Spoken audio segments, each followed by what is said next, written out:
नमस्कार, आप देख रहे हैं डिजिटल न्यूज लाइव। महागठबंधन में शामिल होने के बाद मुकेश सहनी एकदम फॉर्म में आ गए हैं। उन्होंने चुनावी प्रचार की शुरुआत आज जमुई से की है। जमुई में तेजस्वी यादव के साथ सभा को संबोधित किया। जमुई से महागठबंधन की उम्मीदवार अर्चना रविदास के समर्थन में वोट मांगने के लिए गए। मंच से खूब गरजे और बीजेपी को पूरी खरी खोटी सुनाई। उन्होंने यहाँ तक कहा कि हमसे ही वोट लेकर हम ही को ठगने का काम किया गया है। इसका आप सबों को जवाब देना है। एक एक कार्यकर्ता खुद को अर्चना रविदास मानकर चुनाव लड़े, जमकर प्रचार करे, एक एक वोटर तक जाएं और अपने कार्यों को बताएं। बीजेपी द्वारा जो आपके साथ धोखाधड़ी की गई है उसके बारे में बताएं। वहीं दूसरी तरफ तेजस्वी यादव के 17 महीने की सरकार की भी तारीफ की।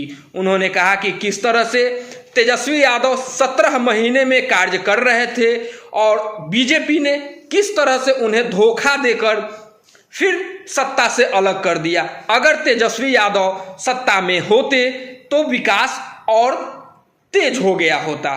हमें उस सरकार से बाहर कर दिया जो सरकार हमने बनाया था। वो नहीं चाहता है कि गरीब का बेटा आगे बढ़े। आज आपने देखा कि किस तरीके से जब महागठबंधन का सरकार बना, जब तेजस्वी प्रसाद यादव जी सामाजिक न्याय के लिए काम करने लगे, जातिगत जनगणना करने लगे, राज्य में युवा को नौकरी देने लगे, तो फिर भाजपा ने एक षड्यंत्र के तहत फिर से सरकार को, नीतीश कुमार जी को पलटी कराकर और कहीं ना कहीं सरकार को पीछे ढकलने का काम किया। आज हमारी सरकार होता, तेजस्वी जी के नेतृत्व में सरकार होता, तो आज लाखों युवा को फिर से नौकरी मिल गया रहता। लेकिन खास करके भाजपा सरकार नहीं चाहता है कि खास करके गरीब को नौकरी मिले। तो इसलिए साथियों, इस समय है लड़ने का। एक एक युवा साथी अपने आप को मजबूत होइए, एक एक गांव में जाइए, एक एक बूथ पे जाइए और संदेश लेके जाइए कि हम आने वाला पीढ़ी के लिए लड़ाई लड़ना चाहते हैं। ऐसे लोगों को तानाशाह जो दिल्ली में बैठे हैं उनको हटाना है।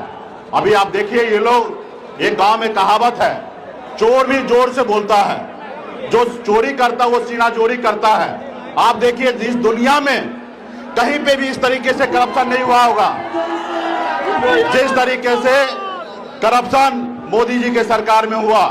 इलेक्ट्रॉनिक बॉन्ड के जरिए आपने देखा किस तरीके से पहले ईडी का नोटिस भेजता है, सीबीआई का जांच कराता है और उसके बाद उससे चंदा ले लेता है, फिर छोड़ देता है। आज इमरजेंसी जैसा हालत है, दो राज्य में मुख्यमंत्री को जेल में डाल दिया गया है। आप सभी को पता होगा कि राज्य में कई मुख्यमंत्री है देश में, लेकिन उसमें से केजरीवाल जी एक नंबर का मुख्यमंत्री थे, जो गरीब युवा के लिए स्कूल बनाने का, अस्पताल में अच्छा काम कर रहे थे। लेकिन ऐसे मुख्यमंत्री को जेल में डालने का काम किया। इस देश में आदिवासी का बेटा मुख्यमंत्री थे झारखंड में, उन्होंने उनको फर्जी पेपर बना के उनको जेल में डालने का काम किया। इसलिए साथियों, अगर सर उठा के जीना है तो संघर्ष कीजिए, लड़ाई लड़िए। आज हम लोग भी अपने हक अधिकार के लिए लड़ाई लड़ने के लिए आज मैदान में उतर गए हैं। इसलिए साथियों, और खास करके हम अपने वीआईपी पार्टी के तमाम नेतागण, शुभचिंतक को मैं आग्रह करूंगा कि यहाँ पे अपने आप को मानिए कि आप खुद स्वयं कैंडिडेट हैं और यहाँ पे बहन अर्चना कुमारी जी के लिए एक एक गांव में घूमिए, एक एक वोट बूथ पे जाइए और हमारे संदेश को पहुंचाइए और एक एक वोट हमारे राष्ट्रीय जनता दल के लिए लालटेन छाप नंबर 1 पे उनको वोट दिलवा के और उसको विजय बनाइए। तब आने वाला समय में हमारा पीढ़ी जो है वो सर उठा के जिएगा। सुना आपने किस तरह से अपने कार्यकर्ताओं के अंदर जोश भरते हुए मुकेश सहनी नजर आए हैं। बने रहिए डिजिटल न्यूज लाइव के साथ। धन्यवाद।